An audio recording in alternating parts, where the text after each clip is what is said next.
पैगंबर मूसा एवं भगवान श्री कृष्ण पर निर्मित पूर्व वीडियो में हमने उनकी समानताओं पर चर्चा की थी।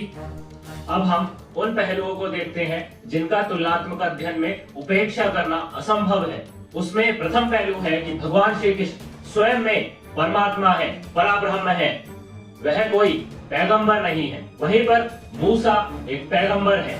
भारत में पैगंबर की परंपरा कभी नहीं थी। हाँ, यह अवश्य कहा जा सकता है कि पैगंबर की परंपरा भारत की दार्शनिक अवधारणाओं का ही विकृत रूप है। भारत के पुराण शास्त्रों के अनुसार प्रत्येक मनवंतर में एक मनु नियुक्त होते हैं।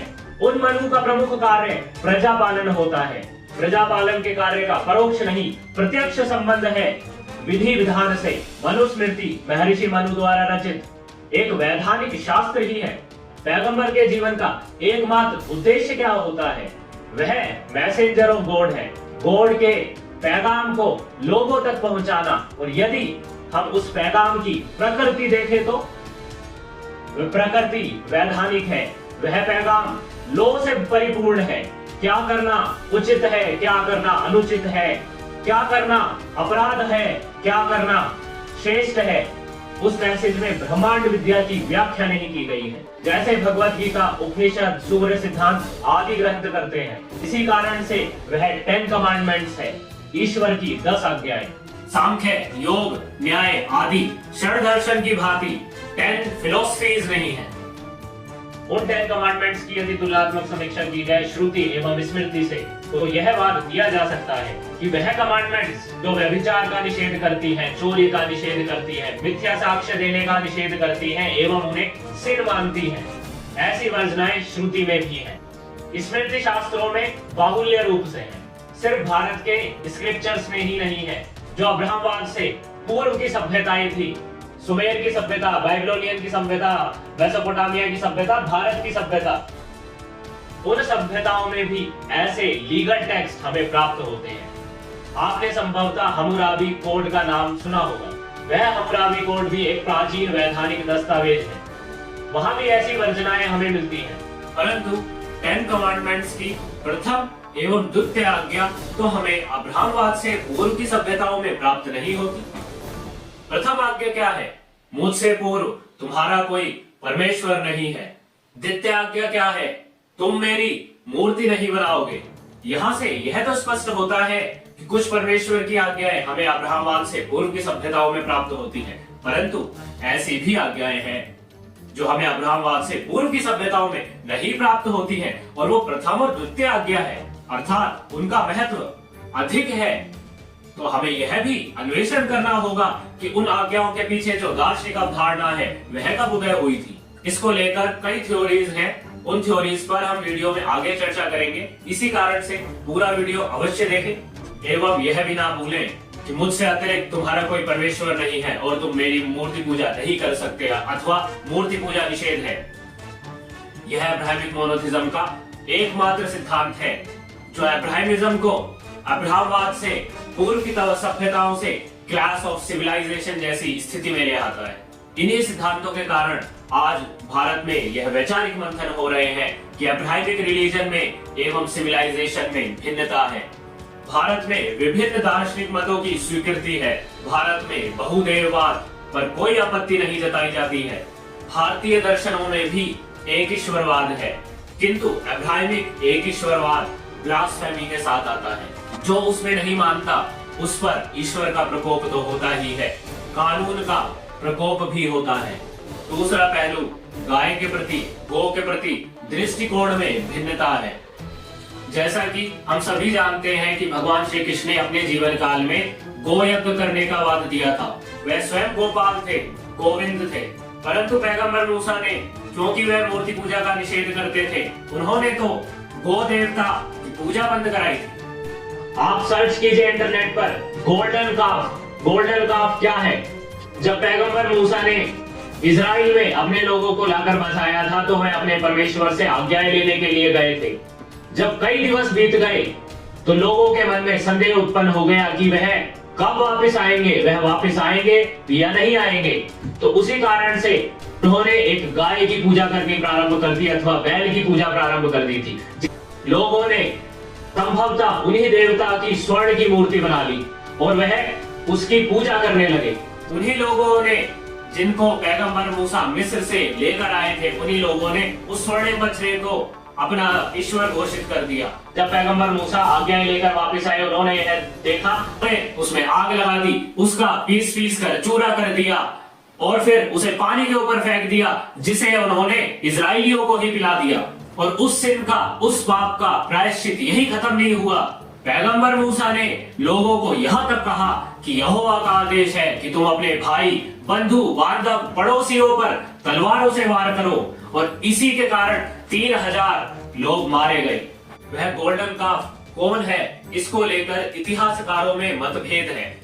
कुछ इतिहासकार उन्हें मिस्र की आइसिस देवी अथवा हैथोर देवी से जोड़ते हैं, क्योंकि उन देवियों को गो के रूप में भी दर्शाया जाता है। कुछ इतिहासकार उन्हें एपिस देवता होने की संभावना जताते हैं, जो कि बैल के रूप में है। कुछ इतिहासकार उन्हें कनान के बाल देवता से भी जोड़ते हैं। वहीं पर अन्य विद्वान उन्हें यहोवा का एक रूप मानते हैं। कारण यह है क्योंकि बाइबल में उनकी पूजा एरन की सहमति से हो रही है। मोसेस के भाई एरन, वह स्वर्णिम बछड़ा उन्होंने ही निर्मित करवाया था। इसी कारण से कुछ विद्वानों में यह मत प्रचलित है कि वह यहोवा का एक साकार रूप थे, जिसकी पूजा उस काल के जन सामान्य में प्रचलित थी। परंतु यदि हम गोल्डन काफ का संबंध मिस्र से निकालते हैं तो हेरोडोटस ने क्या कहा है, यह जानना हमारे लिए अत्यंत महत्वपूर्ण है। हेरोडोटस एक ग्रीक यात्री थे जो मिस्र गए थे। हेरोडोटस ने वर्णन किया है कि मिस्र में काफ, बछड़े की बलि नहीं दी जाती थी। क्यों नहीं दी जाती थी? क्योंकि मिस्रवासी आइसिस देवी का सम्मान करते थे, इसी कारण से वह बछड़े की बलि नहीं देते थे। परंतु इसका अर्थ यह नहीं है कि मिस्रवासी किसी पशु को अपने देवी देवताओं को अर्पित ही नहीं करते थे। उन्होंने स्पष्ट किया है कि वह बैल को, अपिस देवता को अर्पित करते थे, और उससे पूर्व उन्होंने नियम भी बना रखे थे कि वह बैल शुद्ध है या नहीं। यदि वह शुद्ध नहीं होगा तो वह अर्पित नहीं करते थे। इसी प्रकार उन्होंने मिस्र के थेबिस रीजन में बकरी की बलि देने का, मेंडिस रीजन में भेड़ की बलि देने का वर्णन किया है। यहाँ पर उन्होंने यह भी वर्णित किया है कि मिस्र में प्रमुख देवी देवता कौन है, इसको लेकर स्थानों के अनुसार भिन्नता हो जाती है, परंतु ओसाइरस एवं आइसिस देवी सबके लिए सब स्थानों पर पूजनीय है। उनका हर मिस्रवासी सम्मान करता है। इसी कारण से कोई भी बछड़े की बलि नहीं देता। हेरोडोटस ने मिस्रवासी किसी पशु को अपने देवी देवताओं को कैसे अर्पित करते हैं, यह भी वर्णित किया है। उन्होंने बताया है कि वह उसे संपूर्ण रूप से जला देते हैं। वह उसकी बलि चढ़ाने से पूर्व उसकी समस्त खाल निकाल देते हैं। हेरोडोटस ने इस प्रक्रिया में तेल का, अन्न का उपयोग भी बताया है। हेरोडोटस यह भी बताते हैं कि मिस्रवासियों का पशुओं को देवी देवताओं को अर्पित करने का उद्देश्य क्या है। वह चाहते हैं कि यदि मिस्र पर कोई आपदा आने वाली है तो वह टल जाए और उस पशु पर निकल जाए। इन समस्त तथ्यों को यदि आप समान रखें बाइबल के ओल्ड टेस्टामेंट की तीसरी पुस्तक से, तीसरी पुस्तक यह बताती है कि पशु को किस प्रकार से यहोवा देवता को अर्पित करे। यह विधि विधान स्वयं यहोवा ने मूसा को बताए हैं। कैसे ही आप उस पुस्तक का अध्ययन करेंगे, प्रथम दृष्टया कुछ समानताएं आपके सामने आ जाएंगी। प्रथम समानता यह है, वह पुस्तक बर्न्ट ऑफरिंग, होम बलि का वर्णन करती है। सर्वप्रथम तौर पर जिस प्रकार मिस्रवासी अपने देवी देवताओं को पशुओं को अर्पित करते हैं, उसी प्रकार यहोवा देवता को भी अर्पित किए जा रहे हैं पशु। यहोवा देवता आरंभ में स्वयं ही स्पष्ट कर देते हैं कि यदि कोई मनुष्य मुझे अर्पित करना चाहता है तो वह गाय, बैल, भेड़, बकरी अर्पित करे। यहाँ पर मिस्र से एक भिन्नता दिखाई देती है कि मिस्रवासी गाय एवं बछड़े को अर्पित नहीं करते, परंतु भेड़, बकरी, बैल तीनों मिस्र से समान है। यहोवा देवता ने अन्न बलि का भी वर्णन किया है। मैंने आपको बताया था कि हेरोडोटस ने अन्न के उपयोग के बारे में भी बताया है कि किस प्रकार से वह पशु को अर्पित करने में अन्न का उपयोग करते हैं। यदि आप बाइबल की हिंदी ट्रांसलेशन देखेंगे तो वहां पर कई शब्दावली आपको मिल जाएंगी। मेल बलि, पाप बलि, दोष बलि, जिसमें गाय बैलों का उपयोग होता है, कुछ पक्षियों का उपयोग होता है। एवं जो मैंने आपको कहा था कि हेरोडोटस कह रहे हैं कि मिस्रवासी आपदा को टालना चाहते हैं।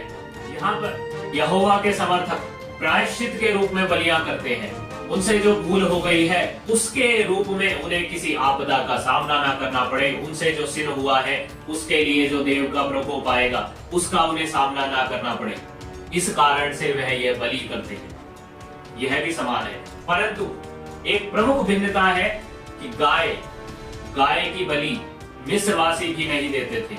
हेरोडोटस के अनुसार मिस्रवासी बछड़े का, गाय का वध इस कारण से नहीं करते हैं क्योंकि आइसिस देवी के लिए उनमें सम्मान है। आइसिस देवी किसकी देवी है? वह जन्म, मृत्यु, पुनर्जन्म की देवी है। यहीं पे एक दार्शनिक भिन्नता हमें स्पष्ट होती है। अब्राहमवाद एवं अब्राहमवाद से पूर्व की विचारधाराओं में एक प्रमुख भिन्नता यह है कि अब्राहमवाद से पूर्व की विचारधारा जन्म, पुनर्जन्म में विश्वास रखते हैं। अब्राहमवाद पुनर्जन्म में अत्यंत विश्वास नहीं रखता है। अब्राहमवाद के लोगों ने मिस्र की दफनाने की परंपरा का अनुगमन तो किया, उन्होंने हेल के कॉन्सेप्ट को भी मिस्र से अपनाया, उन्होंने डे ऑफ जजमेंट जैसी अवधारणाओं को भी अपनाया मिस्र से। परंतु अब्राहमवाद के अनुसार एक बार सोल हेल अथवा हेवन में चली जाती है, वह सदैव वहीं रहती है, वह पुनर्जन्म नहीं लेती पृथ्वी पर। मिस्र में ऐसी दार्शनिक अवधारणाएं नहीं है कि वह एक बार हेवन या हेल में चली गई तो वह सदैव ही वहीं रहेगी। मिस्र वासियों के लिए डे ऑफ जजमेंट जैसे हिंदुओं में है, ऐसे ही मिस्र वासियों के लिए डे ऑफ जजमेंट हमारे हर जन्म के पश्चात घटित होने वाली घटना है।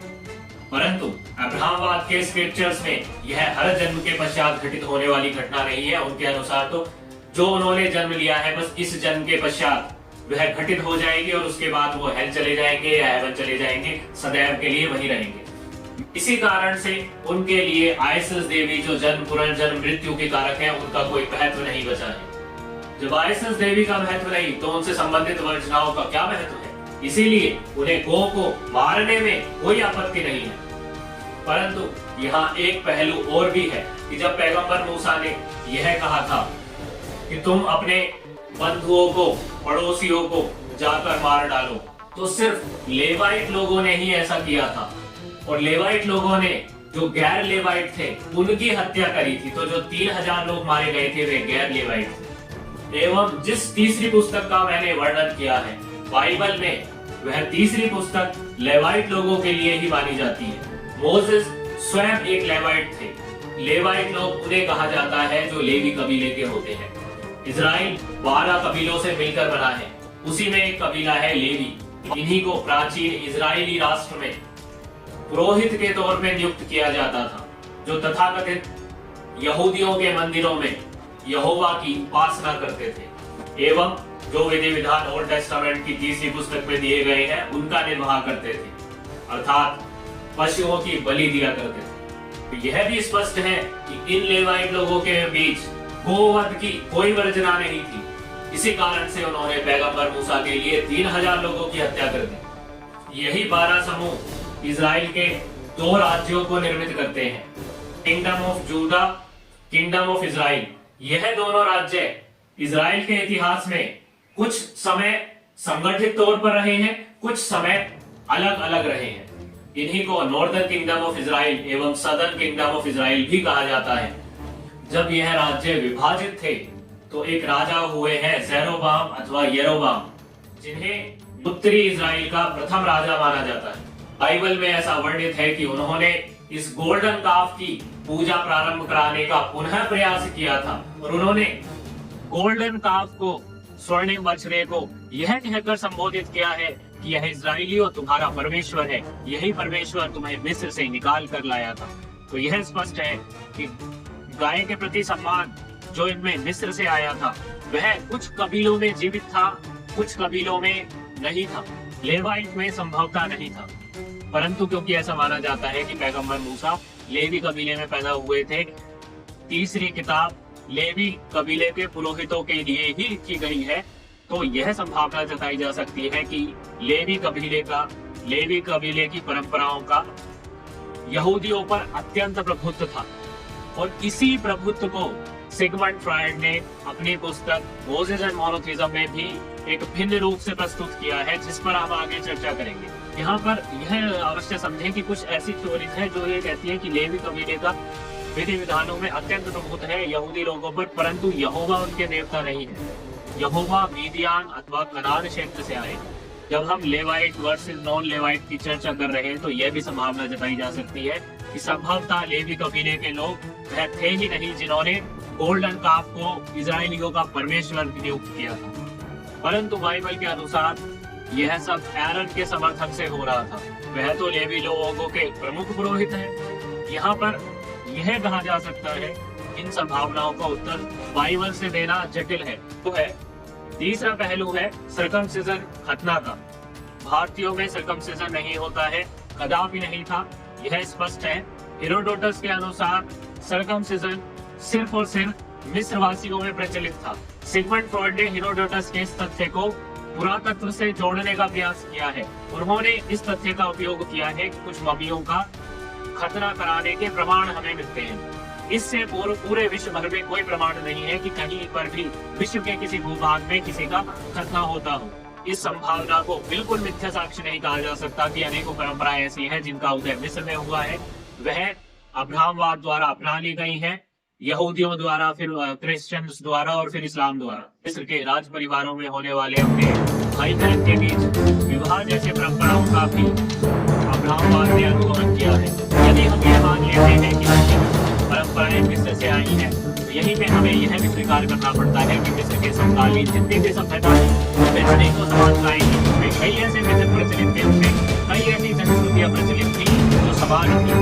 उसी में एक जनसंस्कृति है जिसे भारत में कहा जाता है। यह जनमेथड अनेकों सभ्यताओं में पाए जाते हैं। इनमें समानता यह होती है कि मानव